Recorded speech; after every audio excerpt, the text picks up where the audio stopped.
Bismillahirrahmanirrahim. Assalamualaikum warahmatullahi wabarakatuh.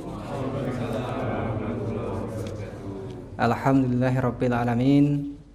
Nahmaduhu wa nasta'inu wa nastaghfiruh wa na'udzu billahi min shururi anfusina wa min sayyiati a'malina. May yahdihillahu fala mudilla lahu wa may yudlil fala hadiya lahu.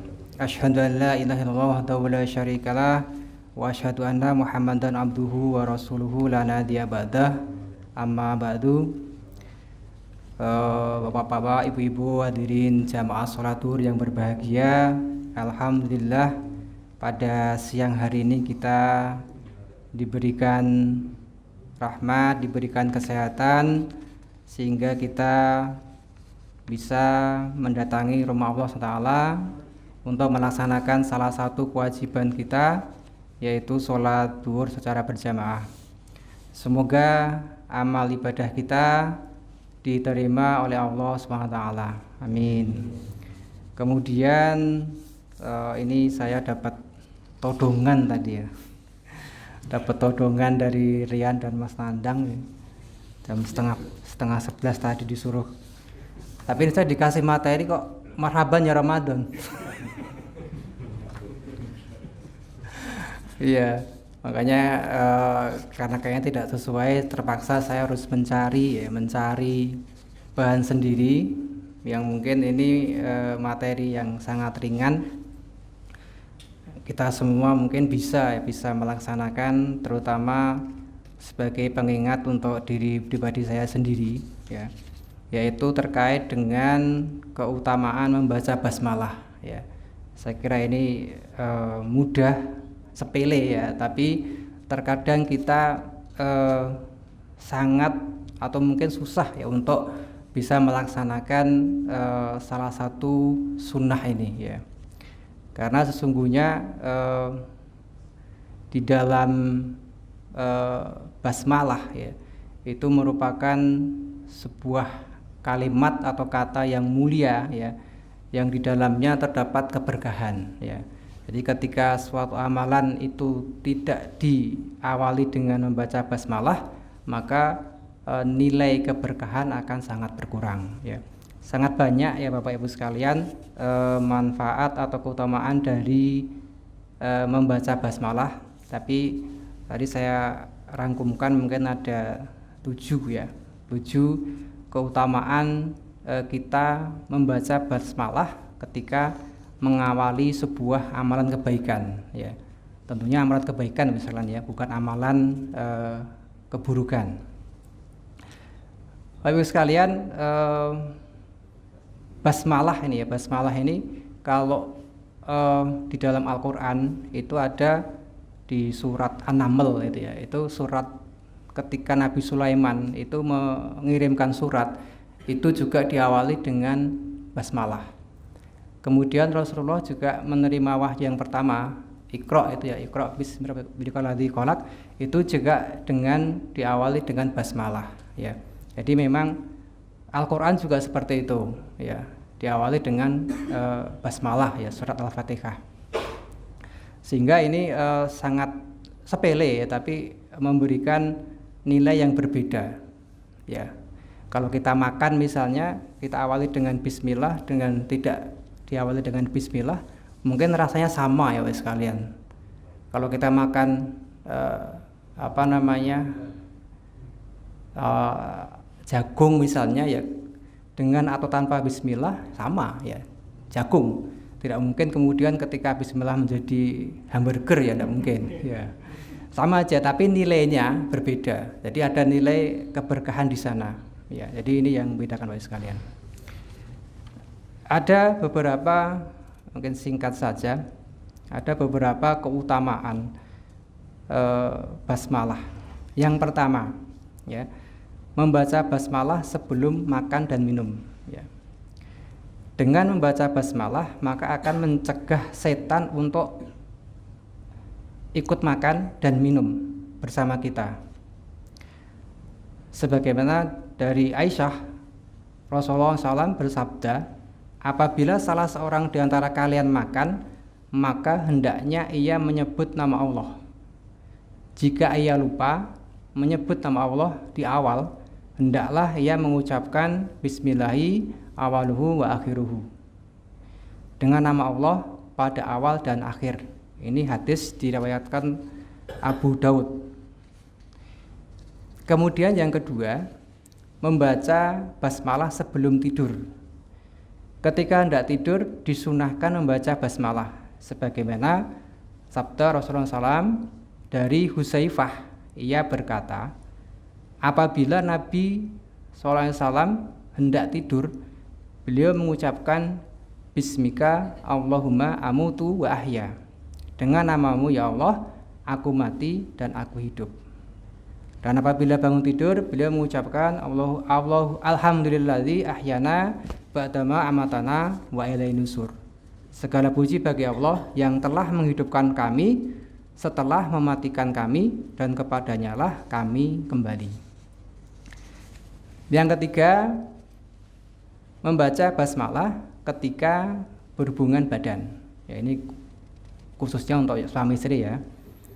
Ketika hendak berhubungan badan, maka disunahkan untuk membaca basmalah. Karena apa? Karena dapat memberikan kebaikan kepada keturunan yang dihasilkan. Dari Rasulullah SAW bersabda, dari Ibnu Abbas, ia berkata bahwa Rasulullah SAW bersabda, jika salah seorang dari kalian, yaitu suami, ingin berhubungan intim dengan istrinya, lalu ia membaca doa Bismillah Allahumma jannibnas syaiton wa jannibas syaiton ma razaqtana, dengan menyebut nama Allah, ya Allah jauhkanlah kami dari gangguan setan dan jauhkan setan dari rizki yang engkau anugerahkan kepada kami. Kemudian jika Allah mentakdirkan lahirnya anak dari hubungan intim tersebut, maka setan tidak akan bisa mencelakakan anak tersebut selamanya. Ini hadis diriwayatkan oleh Bukhari. Kemudian yang keempat, basmalah dibaca ketika masuk rumah. Dari Jabir bin Abdullah radhiyallahu anhu, ia mendengar Nabi SAW bersabda, apabila seseorang masuk ke dalam rumahnya lalu ia menyebut nama Allah ketika masuk dan ketika dia makan, setan akan berkata, tidak ada tempat menginap dan makan malam bagi kalian. Dan jika ia masuk rumah lalu tidak menyebut nama Allah ketika masuk, niscaya setan berkata, kalian mendapat tempat menginap. Jika ia lupa juga menyebut nama Allah ketika makan, setan akan berkata, kalian mendapatkan tempat menginap dan makan malam. Hadis riwayat Muslim. Ini berdasarkan hadis Jabir bin Abdullah. Rasulullah SAW bersabda, jika malam mulai datang dan datang waktu sore kepada kalian, maka tahanlah anak-anak kalian, karena setan berkeliaran pada saat itu. Jika sesaat waktu malam sudah berlalu, maka biarkanlah, tutuplah pintu-pintu dan sebutlah nama Allah, karena setan tidak dapat membuka pintu yang tertutup. Hadis riwayat Bukhari. Yang kelima, dibaca ketika hendak keluar rumah. Dalam hadis dari Anas bin Malik, Rasulullah SAW menjelaskan, apabila seseorang keluar dari rumahnya kemudian dia membaca doa Bismillah tawakkaltu 'ala Allah la haula wala quwata illa billah, maka disampaikan kepadanya, kamu diberi petunjuk, kamu dicukupi kebutuhannya, dan kamu dilindungi. Seketika itu juga setan-setan pun menjauh darinya. Lalu salah satu setan berkata kepada temannya, bagaimana mungkin kalian bisa mengganggu orang yang telah diberi petunjuk, dicukupi, dan dilindungi? Hadis riwayat Abu Daud. 6. Ketika hendak membuka pakaian dan masuk ke WC. Ketika melepas pakaian, maka ucapkanlah basmalah. Tujuannya adalah agar aurat kita tidak dilihat oleh jin. Dari Abu Sa'id Al-Khudri, Rasulullah SAW bersabda, tabir antara pandangan mata jin dengan aurat Bani Adam adalah apabila seseorang melepas pakaiannya, dia membaca basmalah. Hadis riwayat Ibnu Adi.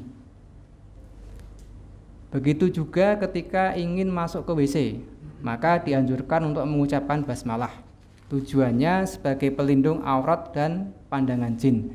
Sebagaimana Rasulullah SAW bersabda dari Ali bin Abi Thalib, Rasulullah SAW bersabda, tabir antara pandangan mata jin dengan aurat Bani Adam adalah apabila seseorang masuk kamar mandi, dia membaca Bismillah. Hadis riwayat Tirmizi. Kemudian yang terakhir, sekalian,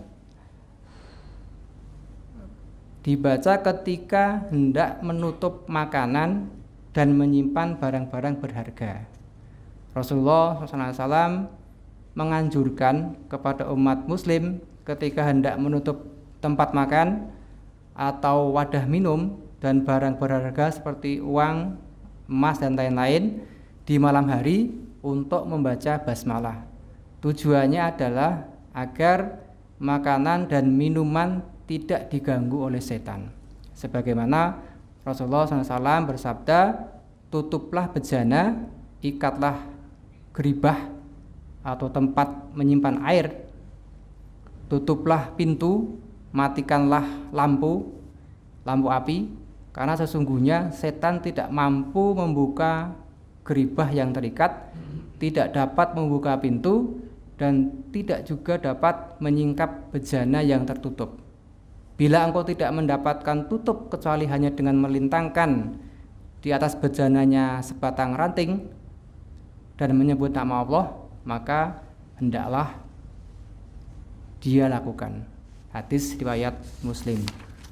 Demikian Bapak Ibu sekalian, beberapa keutamaan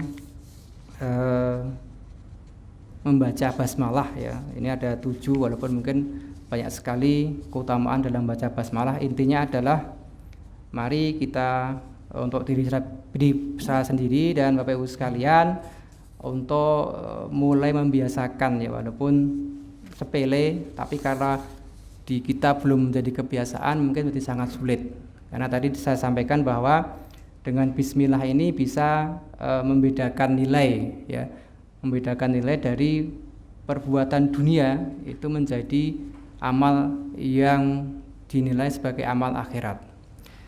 Mungkin demikian Bapak Ibu sekalian sedikit yang bisa kami sampaikan. Semoga ada manfaatnya. Kita akhiri dengan hamdalah, alhamdulillahirabbil alamin, dan doa penutup majelis. Subhanakallahumma wa bihamdika asyhadu an la ilaha illa anta astaghfiruka wa atubu ilaik. Assalamualaikum warahmatullahi wabarakatuh.